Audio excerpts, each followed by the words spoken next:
ભુજમાં ઉનાળાના પ્રારંભે જળ સંકટ ઘેરું બન્યું। અનેક વિસ્તારોમાં પીવાના પાણી માટે ફરી ટેન્કર પ્રથા શરૂ। કચ્છ જિલ્લાના મુખ્ય મથક ભુજમાં ઉનાળાની ઋતુના પ્રારંભ સાથે જ પીવાના પાણીની ગંભીર કટોકટી સર્જાવા પામી છે। શહેરમાં જળ સંકટ ઘેરું બનતા અનેક વિસ્તારોમાં પાણી પહોંચાડવા માટે ફરી એકવાર ટેન્કર પ્રથા શરૂ કરવાની નોબત આવી છે। ગરમીની શરૂઆતમાં જ નાગરિકોને પીવાના પાણી માટે વલખા મારવા પડી રહ્યા છે હોવાથી સ્થાનિક પ્રશાસનની પૂર્વ તૈયારીઓ અને વ્યવસ્થાપન સામે ગંભીર સવાલો ઊભા થાય છે।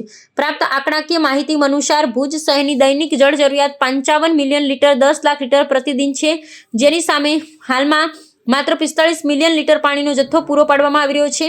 દૈનિક 10 મિલિયન લીટર પાણીની ઘટ સર્જાતા વહીવટી તંત્ર દોડતું થયું છે।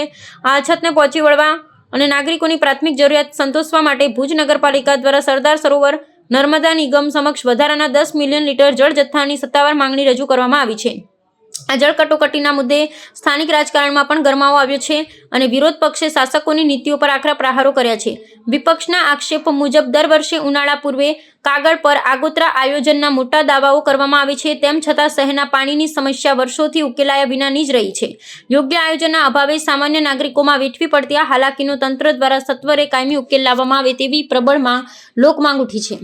આજે ભુજ શહેરમાં પાણીની જે અત્યારે પણ 5 થી 6 દિવસે જ્યારે પાણી આવી રહ્યું હોય ત્યારે ખરેખર શિયાળાની અંદર આ પાણી માટેનો આયોજન કરવામાં આવે દર વખતે ઉનાળામાં, આ વખતે કોઈ આયોજન કરવામાં નથી આવ્યું અને માત્ર આપણે નર્મદા આધારિત ભુજ શહેરને કરી નાખ્યું છે। અગાઉ પાણીના બોરોથી ભુજ શહેરને જ્યારે પાણી મળતું ત્યારે પણ દરરોજ પાણી મળતું હતું, પણ અત્યારે 5 થી 6 દિવસે પાણી મળે છે અને ખરેખર આ ટેન્કર રાજ પાછો ચાલુ ન થાય, કારણ કે ગયા વખતે સમજ કે ટેન્કર રાજ ભુજમાંથી લાઈનો તૂટી ગઈ, પાણી માટે લોકો વરખા મારી રહ્યા હતા અને કલેક્ટરશ્રીને આમાં દરમિયાનગીરી કરવી પડી હતી। આવી પરિસ્થિતિ ઊભી ન થાય એ માટે આ લોકો કોઈ આયોજન હજી સુધી કર્યું નથી અને અમને આ ચીફ ઓફિસરમાં પણ અમે આશા રાખીએ છીએ કે ખરેખર આ નવા ચીફ ઓફિસર આવ્યા છે અને ઉનાળાના આયોજન માટે પાણીની ખરેખર વહેલી તકે અને આગોતરું ગોઠવણ કરે તો હજી પણ થઈ શકે તેમ છે।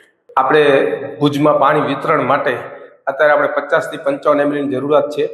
આપણે 45 થી 47 એમએલની પાણી નર્મદાનું પાણી મળે છે અને આપણે બોરવાલ સિક્કે 45 થી 47 એમએલની પાણી થાય છે અને શિયાળું હતું એટલે નર્મદા અને પીજીવીસીએલ મેન્ટેનન્સ કરવું છે, ઉનાળામાં આપણે તકલીફ ન પડે એના માટે લોકોને મેન્ટેનન્સ કરવું છે અને આપણે ઉનાળાના ધ્યાનમાં લઈ અને આપણે નર્મદાને 10 એમએલની પાણીની વધારાની રજૂઆત કરી છે। એમાં આપણા ધારાસભ્યશ્રી, સંસદ સભ્યશ્રી અને જિલ્લા પ્રમુખશ્રી અને શહેર પ્રમુખશ્રી, અમારી નગરપાલિકા ટીમ પ્રમુખશ્રીને એ લોકોને રજૂઆત કરી છે એટલે ઉનાળામાં આપણે પાણી 10 એમએલની વધી જાય, ઉનાળામાં આપણે પાણી તકલીફ ન પડે એવું આયોજન છે।